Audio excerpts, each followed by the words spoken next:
Julle Bybels oopmaak by Matteus 5 vanaf vers 17 tot 20. Dis 'n voortsetting van die bergpredikasie wat ek waarvan ons alreeds kennis geneem het.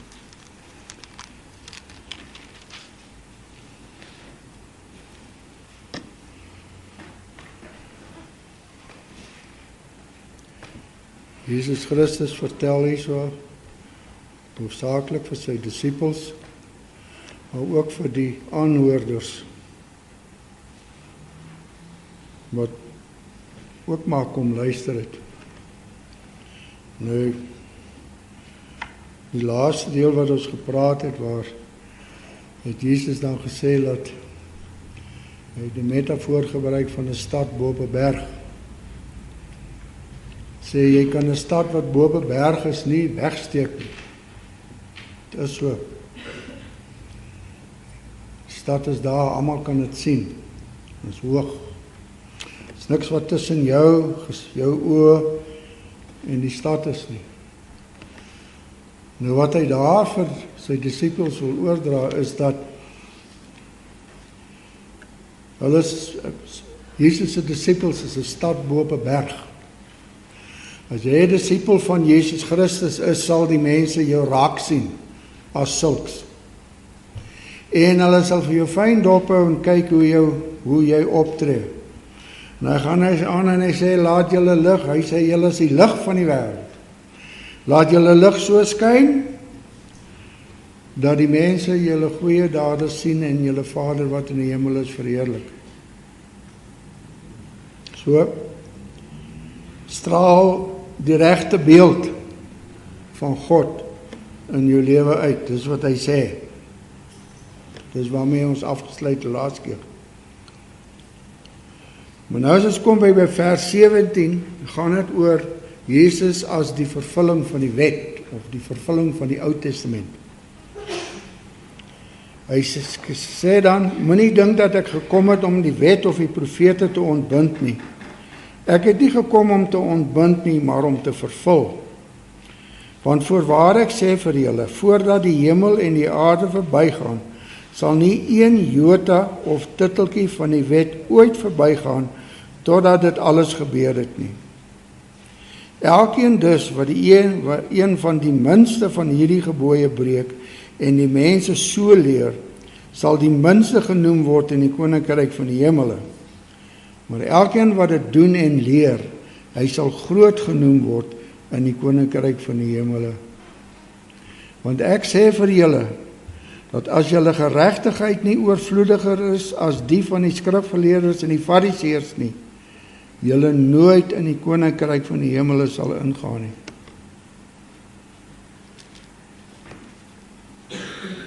En wat ons hierso uit die staanspoor moet weet is Jesus was 'n eerste eeuse Jood. Hy's 'n Jood wat in die eerste eeu geleef het. En hy het met Jode gepraat wat in die eerste eeu geleef het. En daardie mense het 'n sekere opvatting omtrent die wet gehad. En hy daardie opvatting van hulle het hy aangespreek. Hy sê, moenie dink dat ek gekom het om die wet of die profete af te skaf nie. En so gaan hy aan. Wat ons baie duidelik uit hierdie verse kan aflei,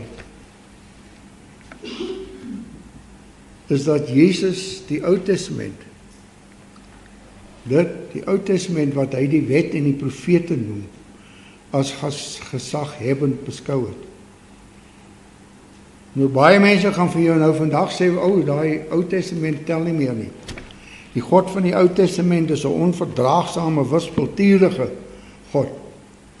En Jesus het gekom om daardie beeld reg te stel. Die beeld van die God van die Nuwe Testament is heeltemal iets anders. Maar wat Jesus vir ons hierso baie duidelik wil maak is nie so nie. Dit wat in die Ou Testament vir ons opgeteken het, is gesaghebbend. Gesaghebbend beteken, dit is die woord van God. Dit kom uit die gesag van God uit, die skepper God, hy wat die wêreld gemaak het, hy wat die wêreld besit.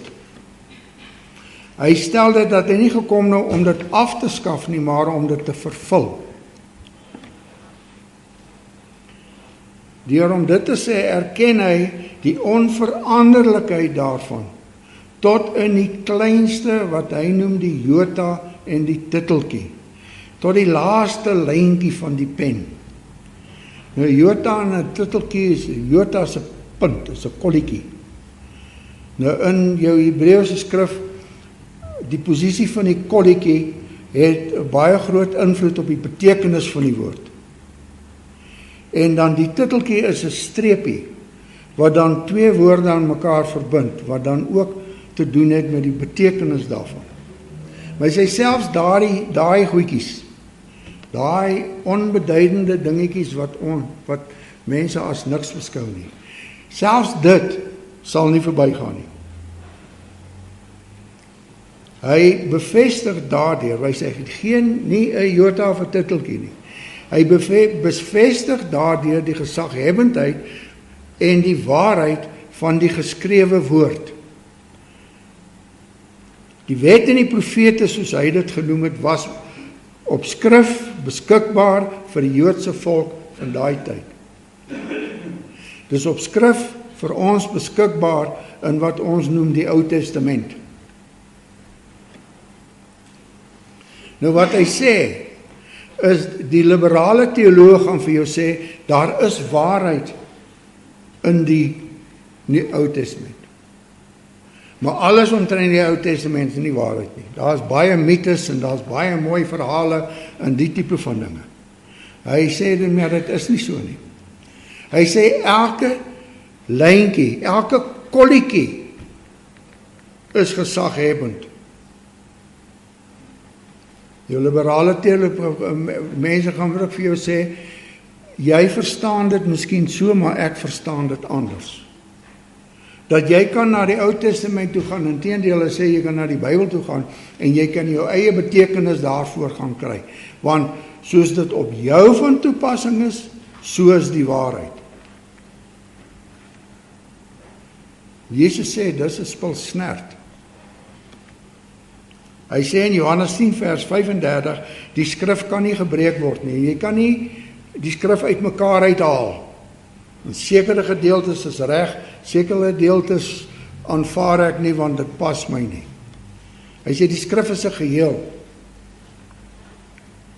Die Ou Testament, soos dit daar staan, is geheel, dis gesaghebbend. En hy wat Jesus is, het gekom om dit te vervul. Hy wil niks daarvan afskaf nie. Hy het nie gekom om sekere dinge tot niet te maak en te sê, dit hoef julle nou nie meer te gehoorsaam nie, maar hierdie moet julle gehoorsaam nie. Maar nou sê hy het gekom nie om af te skaf nie. Nie om, wat sê dit nie, nie om te ontbind nie, maar om te vervul. Maar daar is dinge wat dan vir ons dit moeilik maak om mooi te begryp, net wat bedoel hy as hy sê, hy het gekom om die wet en die profete te vervul. As hy nie gekom het om te ontbind of af te skaf nie, maar om te vervul. Hoe is dit dat daar baie goeie gronde in die Nuwe Testament is, Markus 7 vers 19, dat die voedselwette afgeskaf is? Ons hoef nie meer die voedselwette na te kom nie. Waarom is dit dat die skrywers van die Nuwe Testament daarop aandring dat die offerstelsel van die Ou Testament na Jesus se opstanding nie meer nodig is nie en in beginsel afgeskaf is? En waarom onderhou Christene vandag nie meer die Ou Testamentiese wette ten volle nie? Dis dinge wat dit vir ons moeilik maak. Nou mense kom met 'n oplossing. Hulle sê die oplossing hier is dat die wet drieledig ingedeel kan word. Die wet bestaan uit die morele wet, die seremoniele wet en die maatskaplike of dan die burgerlike wet. Die burgerlike wet is hoe die wette hoe Israel as 'n volk moes opgetree het. Seremoniele wet het gegaan oor die offerstelsel, oor hoe God aanbid moet word. Nou, die redenasie dan is dat die burgerlike wet nie meer van krag is nie, omdat Israel nie meer as 'n volk bestaan nie. En die seremoniele wette is nie meer van krag nie, want dis meer weggedoen deur Jesus. Hy het dit vervul aan die kruis. So, daai kan ons uitskop. Nou volgens hierdie redenasie is dit slegs die morele wet wat van toepassing is. Maar nou kom ons terug na Matteus 5 vers 18, waar dit sê, nie een jota of titteltjie nie. Nou, een jota of titteltjie klink eenvoudig net te omvattend om te dink dat dit net op die morele wet van toepassing is. Maar nêrens in die Bybel word die wet so verdeel nie. Nie in die Ou Testament nie, nie in die Nuwe Testament nie. Hulle praat van die wet en hulle praat van die wet en die profete. As hierdie dinge dan slegs op die morele wet van toepassing is, wat is dan grondliggend reg of verkeerd? As dit grondliggend reg is, dit wat God verordineer, dit wat God sê ons moet doen, as dit dan grondliggend reg is, en as God iets verbied, as dit dan grondliggend verkeerd is, wat dan waar hy dan kom en hy 'n opdrag gee dat sekere dinge of die offerstelsel dan ingestel word. Dis 'n opdrag van God af. Al die burgerlike wette is opdrag van God af. Dit is dan, ons moet dit dan as gesaghebend beskou. Ons kan nie nou omdraai en sê nee, maar dit tel nie meer nie.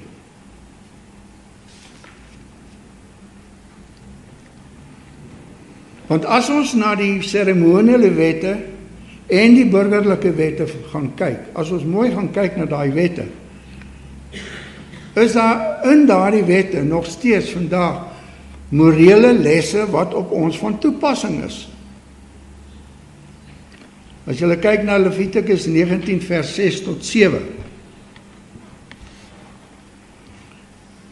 daarin gee God opdrag, sê wanneer julle die oes van julle land afoes, sal julle nie die hoeke van die land afoes nie, ook sal julle nie die are wat geval het nadat julle dit bymekaar gemaak het, sorgvuldig bymekaar maak en optel nie.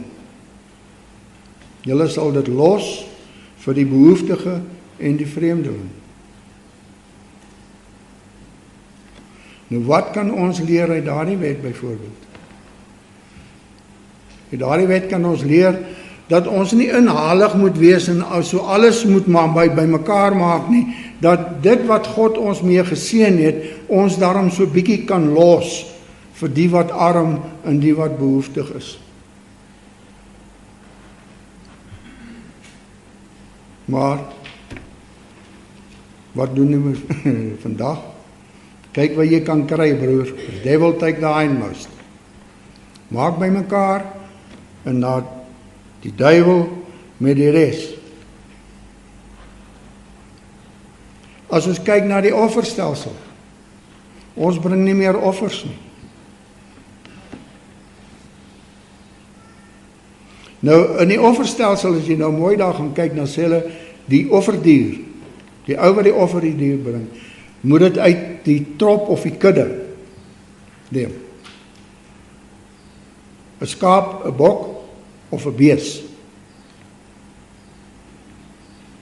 Hy kon nou nie daar gaan en miskien 'n wildsbok gaan vang het en dan die wildsbok gebring het nie. Dit moes van sy eie diere wees. Nou die diere van daai mense was hulle rykdom. Dit moes opofferend gewees het. Hy moes van sy rykdom vat en as 'n offer aan God bring. En daai dier wat hy bring, moet die beste, sonder gebrek. Nie daai krippelding wat in elk geval gaan vrek nie, waarsonder hy kan klaarkom nie. Die beste, hy skep die room van sy rykdom af en hy bring dit as 'n offer aan God. Nou sê ons, okay, maar ons offer nie meer diere nie, maar wat leer ons daaruit?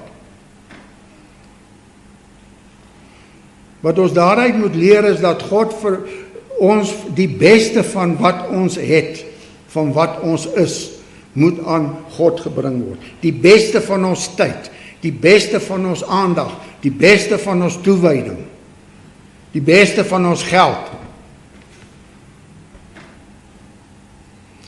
Dis nie maar net die beursie opmaak en klein geld in die sakkie gooi nie. Dit moet opofferend wees. Selfs met jou tyd, selfs met jou aandag, dit moet opofferend wees. Jy moet sekere dinge laat staan, sodat jy aandag en tyd aan God se dinge kan bestee. Ons praat van kwaliteit tyd, dis die wagwoord nou se dag.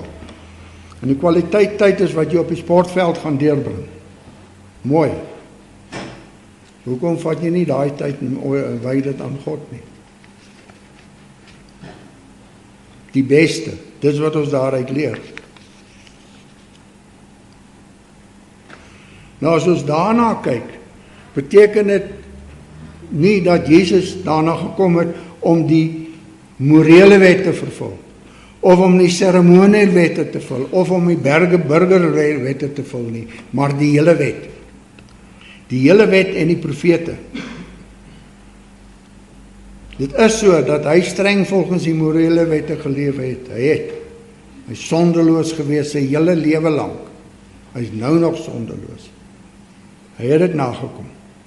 Hy het volgens elke bepaling daarvan geleef. Maar dit beteken nie, dit is wat hy kom vervul het nie. Die feit dat hy gesterf het vir ons sondes aan die kruis, beteken nie dat dit is wat hy gekom het om te vervul nie. Nou moet ons vraag vra, wat is dit dan wat hy gekom om te vervul het? Wat is dit wat hy gekom het om nie om af te skaf nie, maar om te vervul? Uit die wat hy noem die wet en die profete. Nou as ons kyk na Matteus 11 vers 12 tot 13, daar stel Jesus kan ons maar sê 'n riglyn.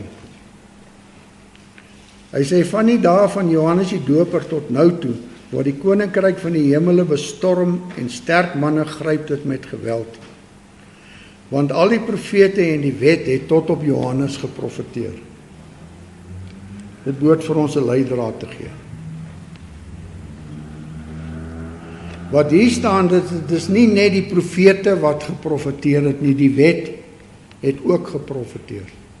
Die hele Ou Testament het 'n profetiese funksie vervul. En Jesus het dus gekom om die Ou Testament te vervul.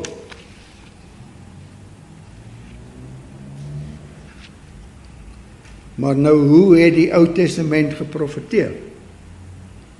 Nou, sommige daarvan was eenvoudig in 'n voorspellende sin. Voorspel. En vanuit 'n Nuwe Testamentiese perspektief is dit duidelik dat die Messias die onderwerp van die Ou Testamentiese profeseë was.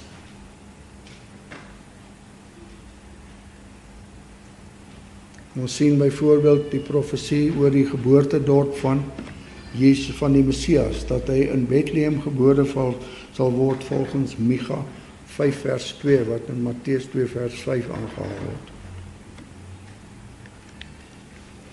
Die Nuwe Testament interpreteer die Ou Testament dat dit vooruit wys op die Christus en die seëninge wat hy bring. Die offerstelsel byvoorbeeld wys vooruit na Jesus se kruisiging volgens Hebreërs 9 vers 8. Nou, maar wat dit beteken, dat alles wat omtrent die Christus opgeteken was in die wet van Moses, die profete en die psalms vervul moet word. Vervul beteken bewaarheid word. Alles wat omtrent die Messias in die wet en die profete opgeteken is, moes bewaarheid word. Moes tot 'n werklikheid gebring word.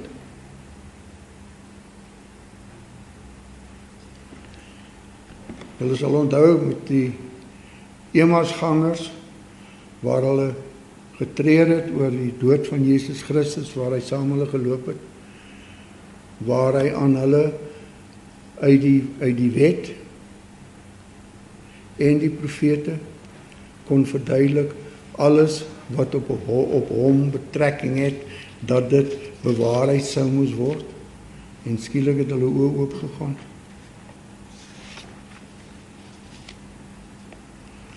So die vervulling wat in Matteus 5 vers 17 tot 20 genoem word, moet in die breë geïnterpreteer word.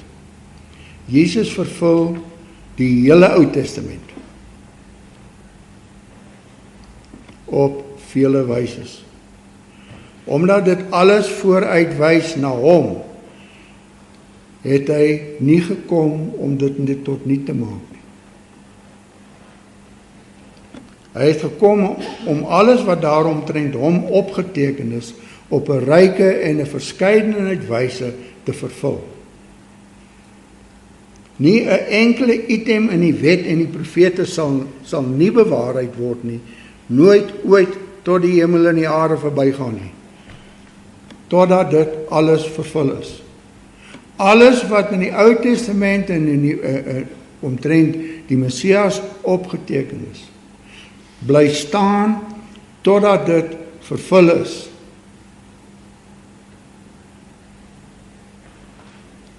Totdat alles volbring is.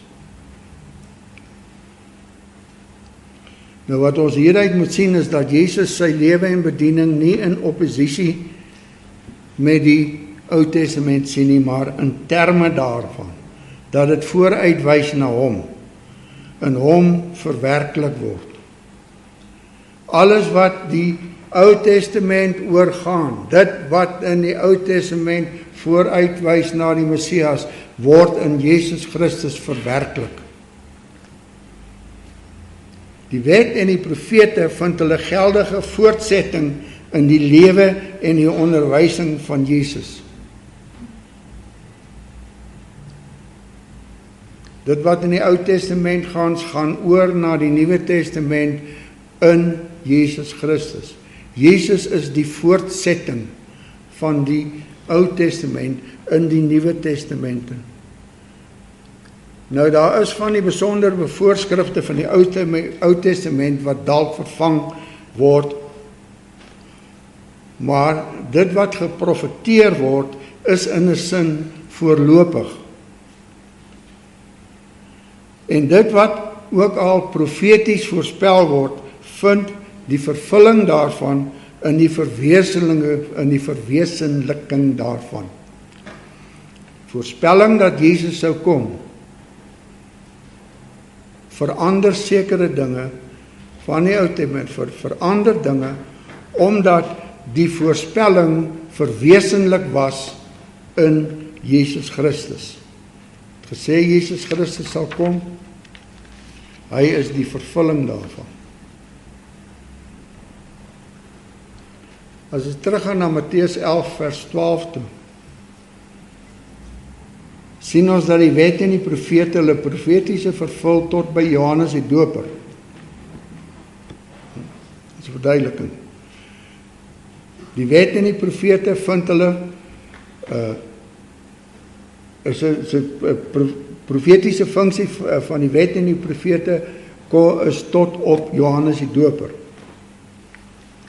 Vanaf die Johannes die Doper gaan die koninkryk van die hemel vooruit.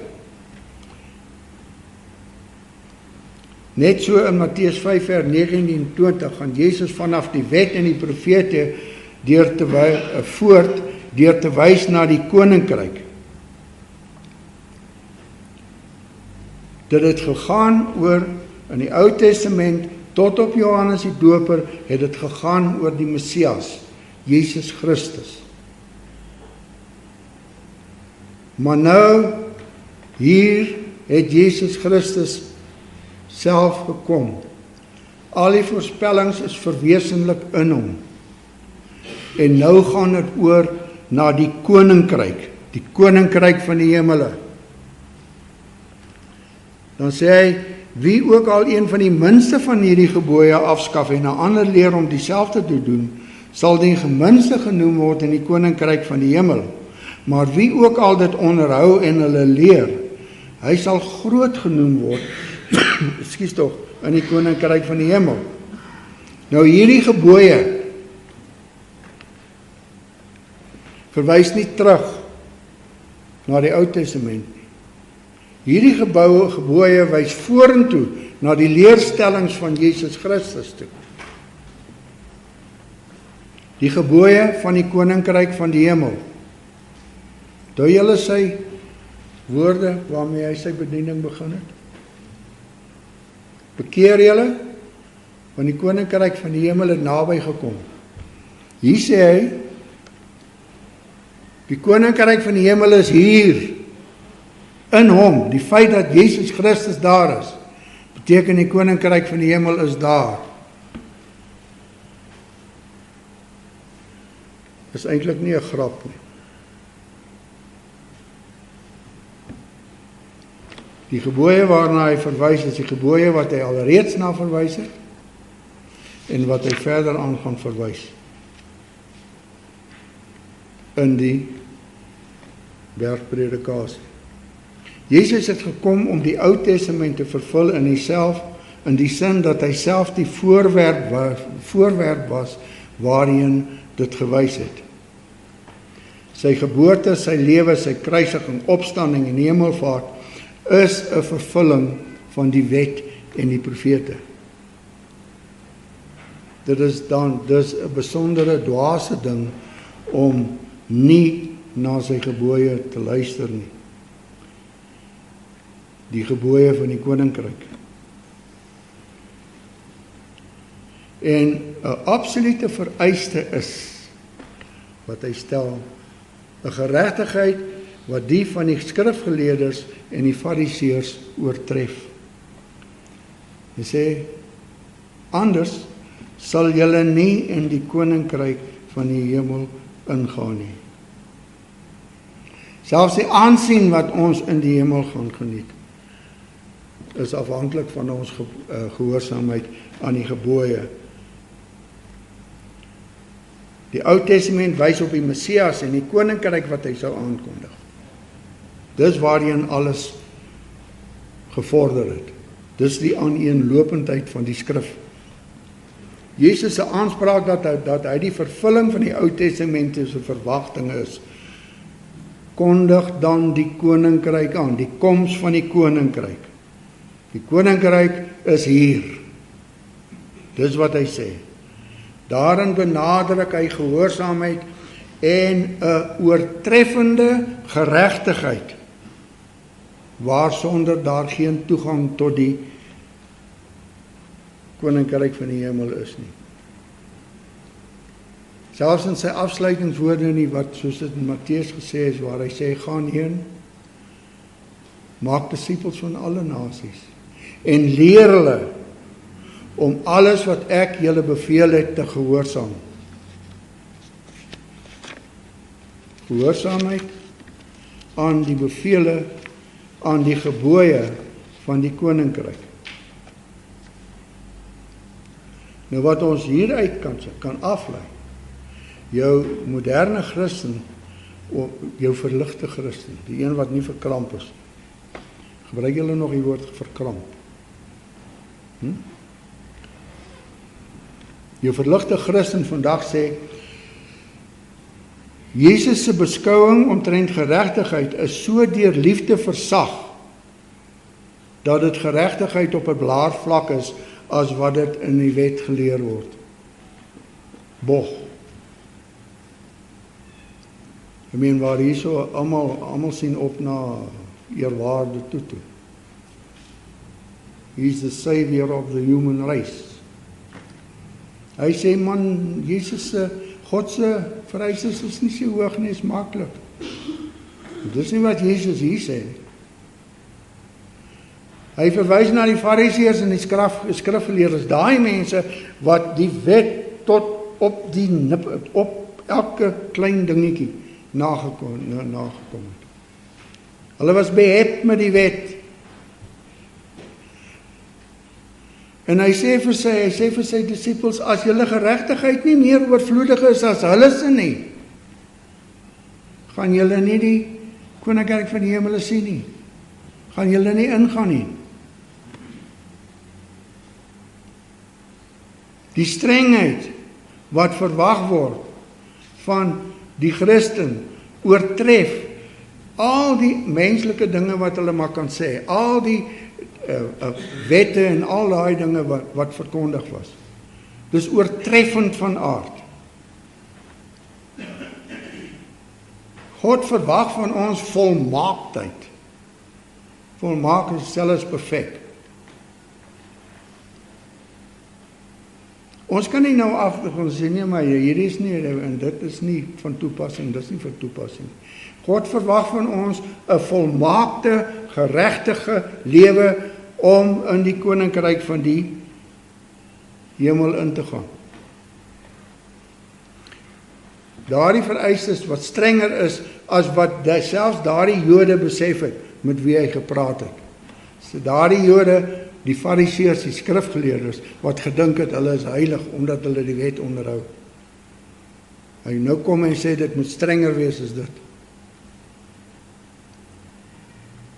Maar wat hulle ook nie besef het nie is dat daardie vereistes was profeties aangedui nog voor Jesus op die toneel verskyn het. Paulus het stel in Romeine 3 vers 21. Hy sê, maar nou is die geregtigheid van God geopenbaar sonder die wet en die profete, waarvan die wet en die profete getuig. Soos ons nou mooi kyk, het ons nou weer teruggekom na die innerlike reinheid of die innerlike suiwerheid wat deur die saligsprekinge geleer word. Net soos die saligsprekinge armoede van gees 'n nodige voorwaarde is om die koninkryk van die hemele binne te gaan, so vereis Matteus 5 vers 17 tot 20 'n geregtigheid wat as ons baie eerlik is met onsself, ons met ons steltenis van kennis neem.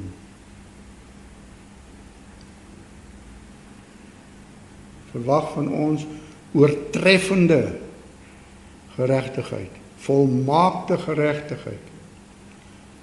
En as ons eerlik is met onsself, as ons mooi na onsself kyk, ons kan nie. Hier's nie een wat hier sit wat dit kan doen nie. Nie net sit nie, staan ook. Om die koninkryk van die hemele binne te gaan is dus buite die kwessie. Dis vir ons onmoontlik as dit van onsself sou afgehang het.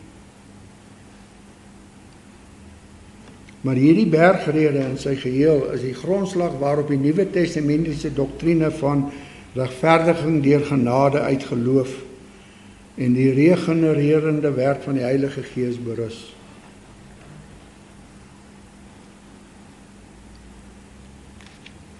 Dit is nie ons eie meriete wat verseker dat ons die koninkryk van die hemele binne gaan nie.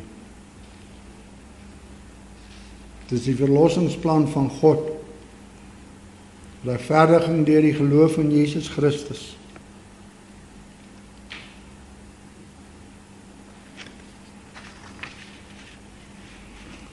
Wat die bergrede baie sterk onder ons aandag wil bring,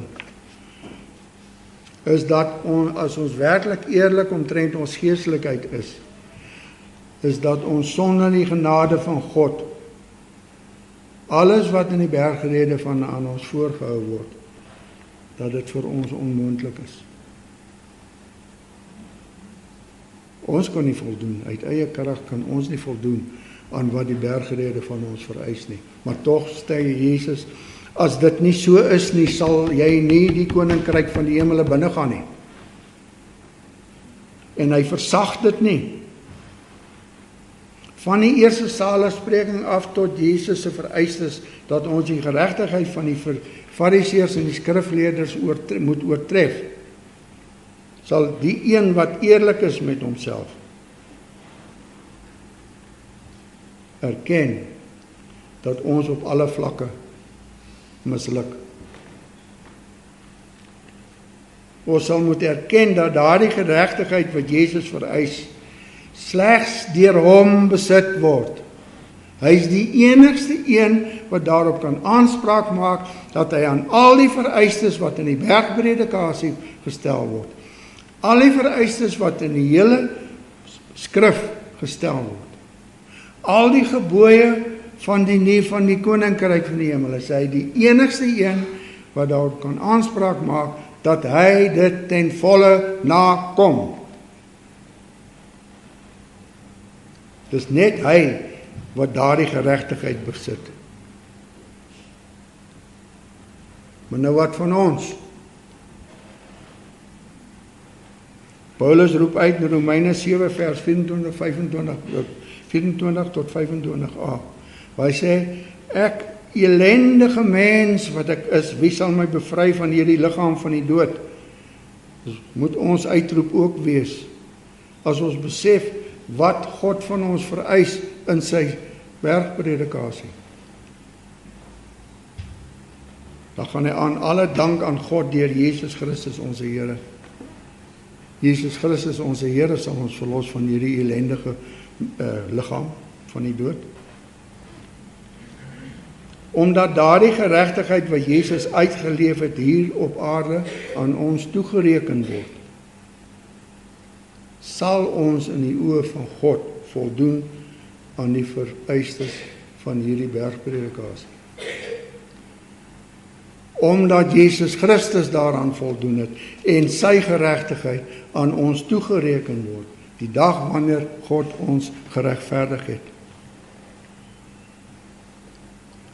Maar dan moet ons op ons knieë gaan en erken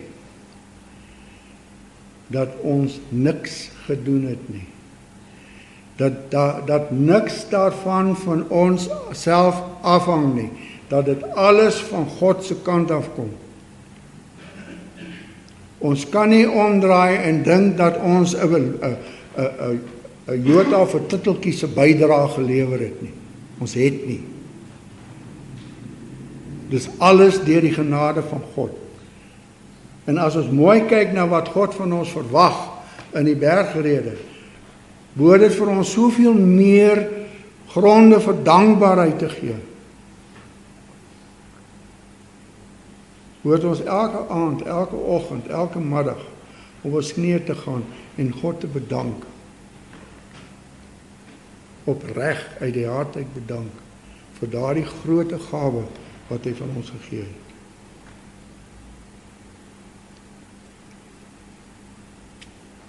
Wat ons in hierdie gedeelte gesien het, is dat Jesus maak homself die middelpunt van die geskiedenis. Hy sê hy is die vervulling van die Ou Testament. Hy is die vervulling van die wet en die profete. Hy is die voortsetting daarvan. So hy is die Nuwe Testament ook. Hy is die middelpunt waarom alles draai. Die Ou Testament wys na hom en nou dat hy aangekom het, kondig hy die koninkryk aan en wys hy hoe die Ou Testament sy uiteindelike geldigheid en bestendigheid in hom en sy onderwysing vind.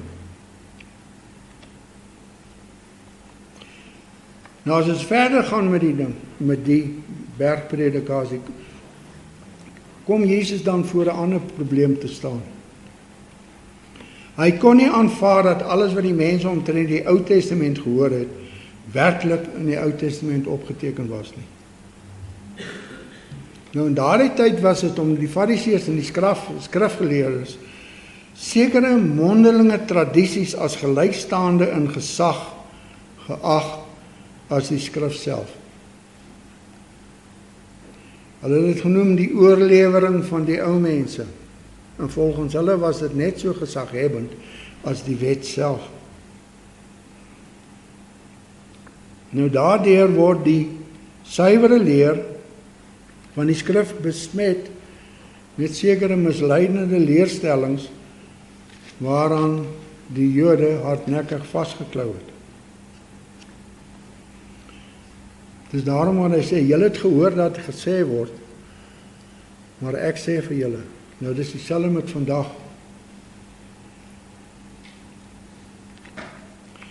Die Ou Testamentiese leerstellings word afgewater en word verdraai deur menslike tradisie, deur ons eie kultuur, deur die moderne kultuur. Die posisie van die man en die vrou word afgemaak as uitgediende paternalistiese lewensbeskouing. Onder andere. En Jesus het daarmee te doen gehad, waarmee ons in 'n vol, wat hierop volg. Maar wat dit op neerkom is dat Jesus, as hy dan sê hy is die vervulling van die wet en die profete, is hy die vervulling van die hele wet en die hele wet en die profete. Kan ons dus nie van die goede uithaal en ander bysit nie.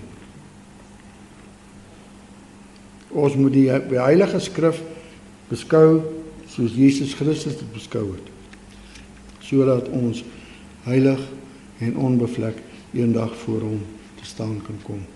Amen. Kom ons dank. Ons Hemelse Vader, ons dankie vir die woord. Ons dankie, Here, vir die liefde en die genade. Here, as ons na hierdie dinge kyk, wat U aan ons voorhou, en ons besef hoe onmagtig ons is, en hoe sondig en hoe met sonde besmet ons is, dat U tog deur U groote genade, deur U Seun, ons tegemoet kom en ons sondes vergewe. Here, ons dank U daarvoor en ons vra dat U vir ons die krag sal gee, dat ons U wet, U gebooie, die gebooie van die koninkryk, sal gehoorsaam, nauwgeset sal gehoorsaam, soos U dit van ons verwag. Ons vra hierdie ding om U naam ontwil. Amen.